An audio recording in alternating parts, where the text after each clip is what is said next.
Soal yang pertama yaitu jelaskan yang dimaksud dengan keuangan publik Islam.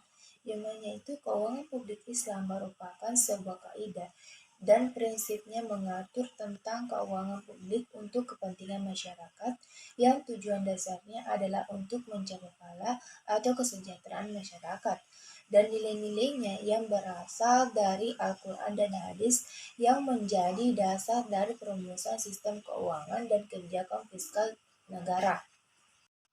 Yang kedua, jelaskan potensi dari sumber fiskal Islam dalam mengatasi persoalan isu kontemporer, khususnya di bidang ekonomi. Jawabannya itu yang pertama, sukuk. Sukuk merupakan surat berharga jangka panjang yang berdasarkan prinsip syariah. Yang kedua, wakaf.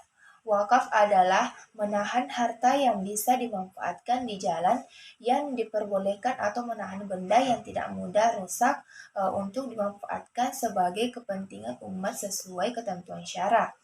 Wakaf memiliki ciri berdasarkan yaitu wakaf tidak dapat dibatalkan. Harta wakaf tidak bisa dicabut oleh pemberi atau ahli warisnya. Harta wakaf bersifat terus-menerus. Yang ketiga, Badan Pengelola Keuangan Haji atau BPKH. BPKH sebagai lembaga yang bertugas mengelola keuangan haji yang meliputi penerimaan, pengembangan, pengeluaran, pertanggungjawaban keuangan haji sesuai amanat Undang-Undang Nomor 39 Tahun 2014. Terus berkomitmen untuk mendukung penyelenggaraan haji yang lebih baik di Indonesia. Soal yang ketiga yaitu jelaskan peran Baitul Mal dalam kebijakan keuangan publik Islam.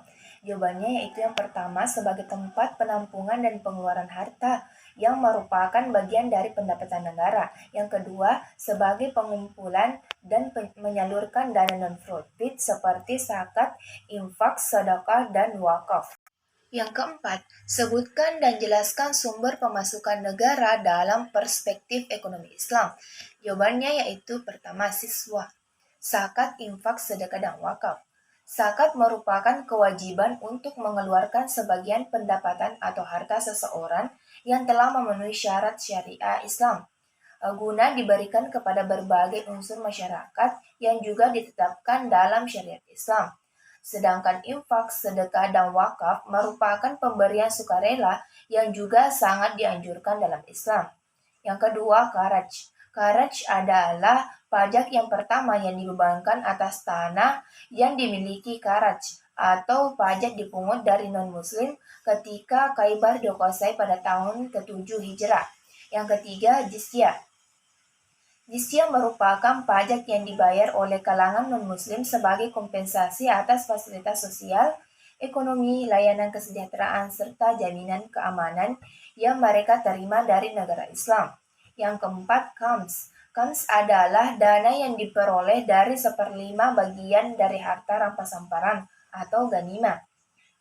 Yang kelima, usyur.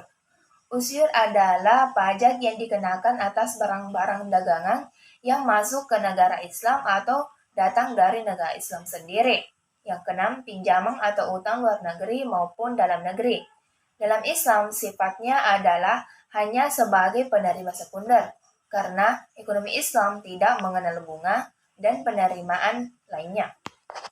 Yang kelima, dalam Islam terdapat dua pandangan mengenai hutang luar negeri dalam perspektif pembiayaan pembangunan negara. Sebutkan dan jelaskan hal tersebut.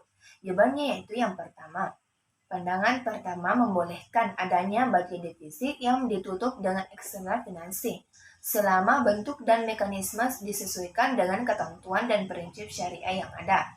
Latar belakangi oleh fatwa historis bahwa kerjasama dengan pihak yang lain dalam satu usaha diperbolehkan, bahkan dianjurkan. Akad atau kerjasama yang dapat digunakan seperti murabahah, mudarabah, dan musyarakah. Pendapat yang kedua, negara tidak diperbolehkan menutup budget defisit dengan melakukan utang luar negeri.